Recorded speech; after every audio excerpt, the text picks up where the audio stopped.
Hello, welcome to Revenant Reads. I'm Vin, and this is a book haul from the University of Chicago Press.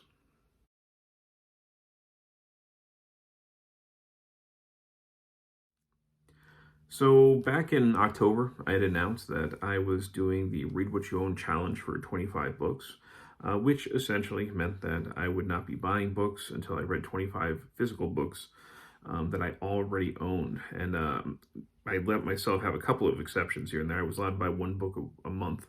I think I only bought two books that I read also. Those were for buddy reads. So that's all that I did, bring in two books during that time, and they were within my rules. But I'm glad to say that I did finish that challenge actually a few books ago. So I treated myself to some book buying. I didn't go crazy. So we have an event going on right now all year, Historathon 2024. We read, we discuss, we celebrate nonfiction history. And we have a Discord server. And within the Discord server, I think it was one of my co-hosts, Peg, I think let us know about it. Could have been John David, I think it was Peg. Said that the University of Chicago Press was having a book sale. And I looked at the catalog, looked at the basically what was being offered. And I found some titles on there that looked really, really interesting. So I picked up, what do I have here? Just five books. But I saved over $100 from the retail price with the sale prices. So I was very happy about that. So I'll show you what I have. I'm not going to go into great detail about it, but especially if you've read any of these, you can let me know what I can expect. So the first one I picked up was Why Learn History When It's Already on Your Phone by Sam Weinberg. And I'll say that I don't know a lot about any of these books, so if I end up getting anything incorrect and you've read these, you could always politely correct me in the comments. But I picked this one especially because I am a social studies teacher. I teach middle school, and this is really geared for educators of history.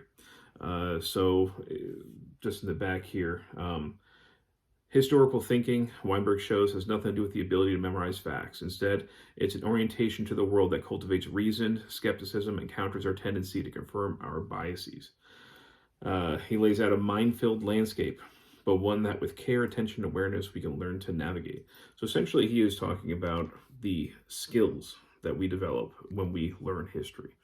And these are the kinds of things that I talk about and that I bring up, of course, inside the classroom. But I'm really curious to see if there's more in here that maybe I haven't considered, or maybe he approaches those sorts of things in ways that I also haven't considered and that I can convey more clearly to my students. So that if you ever get those questions like, why are we learning this? There's always have a ready answer for it. And of course, too often history is taught incorrectly, I think. I emphasize on Parents' Night every single year that the way that I approach history in the classroom is as a tool. It is not a bunch of dates. It is not a bunch of just names of dead white people. It is a way that we learn to use. It is a way that we learn about our world. We use it as a tool. We use it to interpret the past and also interpret the present. We deal with skills like critical thinking and looking at our sources and using persuasion and argument. All these different skills come into play when we study history. So it's something that I really emphasize inside the classroom, that this is a tool that we are using, that we are learning. So I'm really hoping this will help me, basically develop that further. And I picked up this. It's a nice little chunker. This is Gladius, The World of the Roman Soldier by Guy de la Baudière. I don't know. I'm learning to, that looks like a French name. I'm learning to read some French, but I still cannot really pronounce anything. So forgive me if I totally butchered that. But let's concentrate on the title. Okay, so Gladius, The World of a Roman Soldier. So that's really what this is. It is a look at what it was like to be a Roman soldier. I'm guessing over a fairly long period of time, but just seeing if it gives me a time period here as I scan through. I don't quite say if it's a certain era. It looks like maybe it's across the overall history of Rome, or at least when it was in its heyday. But of course, Rome was a militaristic society. It conquered basically the known world as it was then. The soldier's life is going to be essential to understanding who the Romans were. And so this should be a very, very interesting book. It does have some images on the inside, but not too many. But yeah, this is probably going to be a contender for next year's Historathon. Historathon Q1 for 2025. I'm probably going to dive into this one. And this next one, well, there's two in here that, you can kind of see how often my mind maybe strays into the gutter. But this is The Fires of Lust, Sex in the Middle Ages by Catherine Harvey. So very, very interesting image there on the front. And yeah, it seems to be about like the sex lives of people within the Middle Ages. What was forbidden, what was acceptable. Just to kind of look at some of these, the contents chapter headings. We've got guiding principles, getting together, sex within marriage, reproduction, the battle for chastity, immoral behaviors, defying sexual norms, positions and partners, defying sexual norms, religion and race, prostitution, sexual violence, sex and culture, and then finally the conclusion. So, if you really want to get to know a people, you should probably look at their most intimate moments. And this is not a dirty picture, but we do have some images in here as well. And this seems like it would just be a fascinating look at things. This kind of thing is certainly something that catches my attention. And this is a possibility for this year's Q2, where we look at the years 500 to 1500. Maybe. I have some other things that I'm planning on reading. And if I can fit this into my read for Q2, I will try. But it probably wouldn't be until later on at the end of Q2. But this looks super interesting. This next one is just also a beautiful book. So this is a contender for Q3. So we've got The Science of Life and Death in Frankenstein by Sharon Rustin. What a cool looking book. Especially when you see the inside. The inside designs are just really, really nice. You got some nice images, but let's see, just flipping through.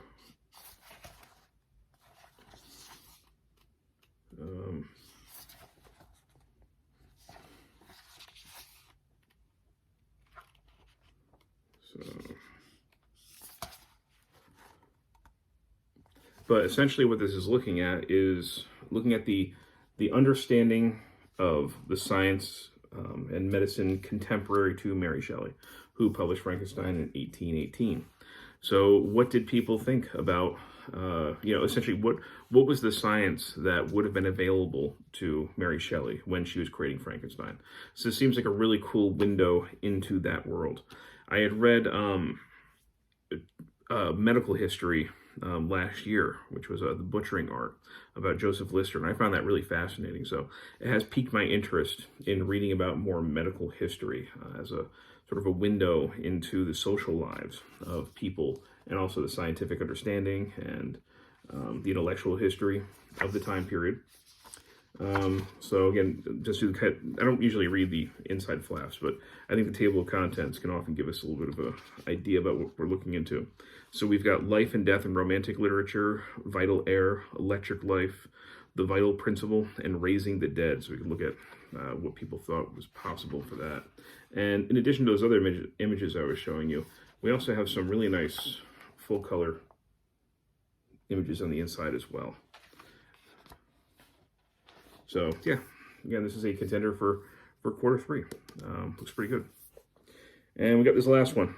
Once again, it looks like my head's in the gutter, but this is not going to be, I think, a titillating read. I think it's going to be a very depressing read. But this is Licentious Worlds, Sex and Exploitation in Global Empires by Judy Peekman. And this is one I feel like, to do justice, I will have to read the inside flap. So this is one of those rare times when I do this.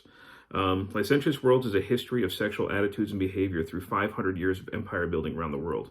In a graphic and sometimes unsettling account, Julie Peekman examines colonization and the imperial experience, putting women back in the picture. She reveals the role of women in building of empires, but also exposes how women and marginalized men were almost invariably exploited. Women acted as negotiators, brothel keepers, traders, peacekeepers, but they were also oppressed, forced into marriages, and raped. The book describes daily life in Turkish harems, Mughal zananas, and Japanese geisha houses, as well as in royal palaces, private households, and onboard ships. The stories are drawn from many sources, from captains' logs, missionary reports, and cannibals' memoirs, to travelers' letters, traders' accounts, and reports on prostitution. From debauched clerics and hog sodomizing pilgrims to sexually fluid cannibals and homosexual samurai, Licentious World takes history where it has never been before. And there's a lot of images in here that I can't show you, and the booktube appropriate. But once again, these table of contents, I'll just read those. Colonizing America, the First New World. Discovering Oceania, the New Scythera. Into Africa, the Dark Continent. Post-colonial America, Finding Fredonia. Glory of India, the Mughal Empire to the British Raj. The Ottoman Empire, the Sublime State. China, Tiger of the East. Japan, Land of the Rising Sun. And conclusion, final thoughts on sex, religion, and empire. So again, this looks like it'll be a pretty serious read. It's also another one's actually fairly dense. It does have images, but it looks like quite a bit of content in here. This is one that I don't know if I'll be able to get to this year, but it's definitely one that I'll think about for next year, and might be one I have to be sort of in the mood for, given its dark material. So I don't see myself getting this one this year, but it's certainly one that I'm going to be interested in at some point in the future. So that's it. Those are the books that I got from the University of Chicago Press. Yeah, if you're writing these, I'd love to hear your thoughts. As always, thank you, BookTube.